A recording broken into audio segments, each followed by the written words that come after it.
कुदरत सर्वोपरि है और इस मॉनसून ने हमें ये सच्चाई फिर याद दिला दी। रोज़मर्रा की ज़िंदगी में हम प्रकृति को अनदेखा कर देते हैं, पर जब आपदा सामने आती है तब उसके असली स्वरूप का एहसास होता है।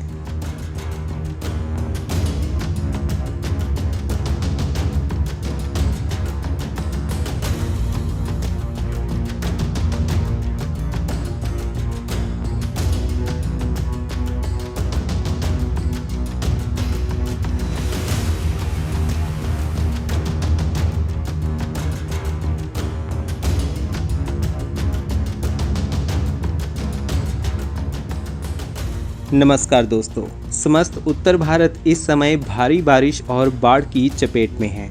हिमाचल प्रदेश में कई दिनों से लगातार तेज बारिश हो रही है। जगह जगह भूस्खलन और बादल फटने की खबरें हैं। जम्मू कश्मीर, हिमाचल प्रदेश, उत्तराखंड सहित सभी पहाड़ी राज्यों में लगातार बादल फटने और भूस्खलन की घटनाएं सामने आ रही हैं। वहीं पंजाब, हरियाणा और दिल्ली एनसीआर में भयंकर बाढ़ की स्थिति बनी हुई है। पंजाब में हालात सबसे खराब हैं और दिल्ली में यमुना नदी डेंजर मार्क के ऊपर बह रही है। हजारों लोगों को सुरक्षित जगह पर शिफ्ट किया गया है। बताया जा रहा है कि कई इलाकों में बारिश ने कई दशकों के रिकॉर्ड तोड़ दिए हैं।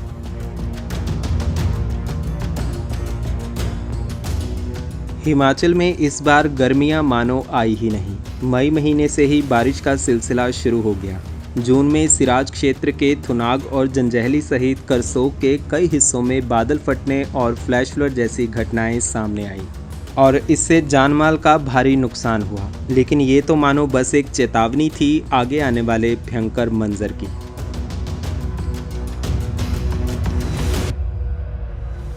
अनुमानित आंकड़ों के अनुसार सिराज में 70 से 80 हज़ार लोग प्रत्यक्ष और अप्रत्यक्ष रूप से प्रभावित हुए। 600 से अधिक मकान पूर्णतः और 150 से अधिक आंशिक रूप से क्षतिग्रस्त हुए।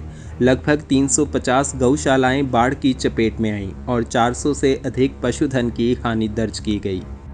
थुनाग बाजार में करीब 150 दुकानें मलबे की चपेट में आईं। किसी का रोजगार छिना तो किसी की जीवन भर की कमाई पलक झपकते ही खत्म हो गई। कई परिवार बदन पर पहने कपड़ों के अलावा कुछ भी नहीं बचा सके। मंडी शहर से भी विचलित करने वाले दृश्य सामने आए। कई ढलानों पर अचानक भूस्खलन हुआ और मुख्य बाजार में पानी मलबे के साथ तेज बहाव में आया। मंडी के पंडोह और धर्मपुर क्षेत्रों में भी लैंडस्लाइड की वजह से भारी क्षति हुई। फिर जुलाई महीने में कहीं सामान्य तो कहीं तेज बारिश हुई और बीच बीच में भूस्खलन और फ्लैश फ्लड्स की घटनाएं जारी रही।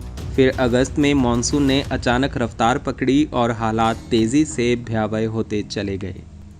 कुल्लू मनाली में पिछले सालों की तरह फिर से ब्यास नदी ने रौद्र रूप धारण कर लिया। नदी के रास्ते में आए कई घर, दुकानें, छोटे बड़े होटल, पुल और सड़कों के किनारे बना सब कुछ तेज धार में समा गया।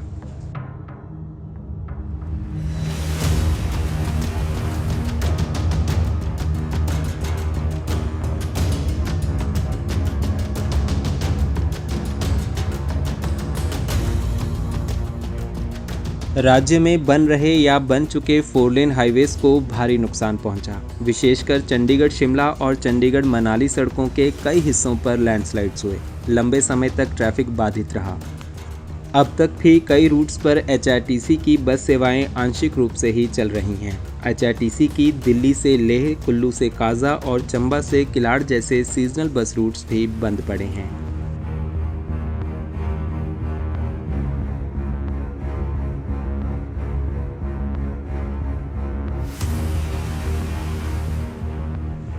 चंबा जिला में मणिमहेश यात्रा के दौरान बादल फटने और भारी बारिश के बीच चंबा से भरमौर सड़क कई जगह पर पूरी तरह से बह गई, जिसकी वजह से हजारों लोग भरमौर में फंस गए। इतिहास में शायद पहली बार ऐसा हुआ कि राधाष्टमी के दिन संचुई के चेले डल टूटने की रस्म पूरी नहीं कर पाए। लोग पैदल ही जैसे तैसे भरमौर से चंबा तक वापस आए। फिर एचआरटीसी बसेस और दूसरे ऑप्शन से फंसे हुए यात्रियों को पठानकोट और कांगड़ा पहुंचाया गया। हिमाचल में जून से अब तक बारिश से जुड़े हादसों में 340 लोग अपनी जान गंवा चुके हैं और 40 से ज़्यादा लोग लापता हैं। इन 2.5 महीनों में हिमाचल में 95 फ्लैश फ्लड्स, 45 बादल फटने और 121 बड़े लैंडस्लाइड्स की खबरें हैं। हज़ारों घर तबाह हो गए हैं और 3,500 करोड़ का नुकसान आंका गया है।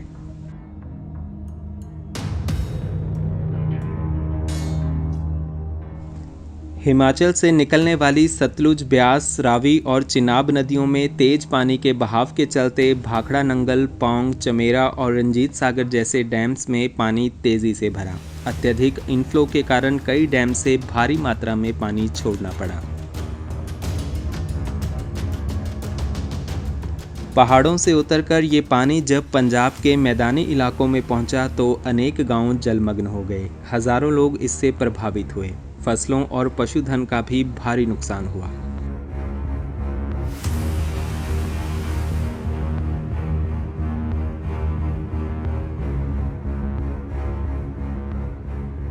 अब सितंबर का महीना आ गया है, लेकिन पहले हफ्ते में बारिश बदस्तूर जारी है। अगले हफ्ते से बारिश कम होने लगेगी, लेकिन हालात सामान्य होने में अभी वक्त लगेगा, क्योंकि पानी उतरने, सड़कों की बहाली और इंफ्रास्ट्रक्चर वापस दुरुस्त करने में लंबा टाइम जाएगा। हमारे दर्शकों से भी निवेदन है कि हिमाचल की यात्रा अभी कुछ दिनों के लिए स्थगित रखें और स्थानीय प्रशासन या मौसम विभाग के निर्देशों का पालन करें।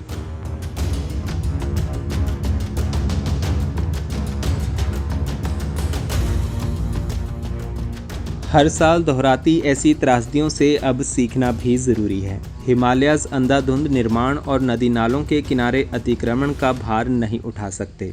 कई वैज्ञानिक रिपोर्ट्स में ये वार्निंग्स दी जाती हैं, लेकिन सुनता कोई नहीं। ये डिज़ास्टर अब नेचुरल कम और मैन मेड ज़्यादा लगने लगे हैं। इसमें गलती सबकी है, हमारी, आपकी, लोकल्स और टूरिस्ट सबकी, लेकिन सबसे ज़्यादा है सरकार की। अब ये बात किसी से छुपी नहीं है कि पहाड़ों में बन रहे इन 4 लेन प्रोजेक्ट्स के पीछे कोई ठोस रिसर्च या टेस्टिंग नहीं की जाती। ये बात खुद road transport and highways minister Bharat सरकार बता चुके हैं। यहाँ तक कि पिछले सालों के डिज़ास्टर्स को भुलाकर सरकार अब भी अंधाधुंध नए रोपवेज और रोड वाइडनिंग प्रोजेक्ट्स को मंजूरी दे रही है, जिसमें हज़ारों पेड़ों को काटा जाएगा। स्थानीय लोग सालों से विरोध कर रहे हैं, क्योंकि वो अब जान चुके हैं कि ऐसा विकास किसी काम का नहीं। लेकिन सरकार फिर भी इन संवेदनशील पहाड़ों में प्रोजेक्ट्स पर प्रोजेक्ट्स बना रही है। विकास अच्छी बात है, पर उसके लिए सही वैज्ञानिक आकलन और पूरी रिसर्च करना ज़रूरी है। पहाड़ी राज्यों में 4 लेन हाईवेज बनाने के लिए हिमाचल प्रदेश को प्रयोगात्मक तौर पर इस्तेमाल किया गया। इतने बड़े पैमाने पर पहाड़ उखाड़े गए और सारा मलबा नदियों से बहता हुआ झीलों में गाद के रूप में भर गया, जिसकी वजह से भाखड़ा और पौंग जैसे बड़े जलाशयों की वाटर स्टोरेज कैपेसिटी कम हो गई। परिणाम स्वरूप बांधों से अब ज़्यादा पानी छोड़ा जा रहा है, जिसका नतीजा अब पंजाब को भी भुगतना पड़ रहा है।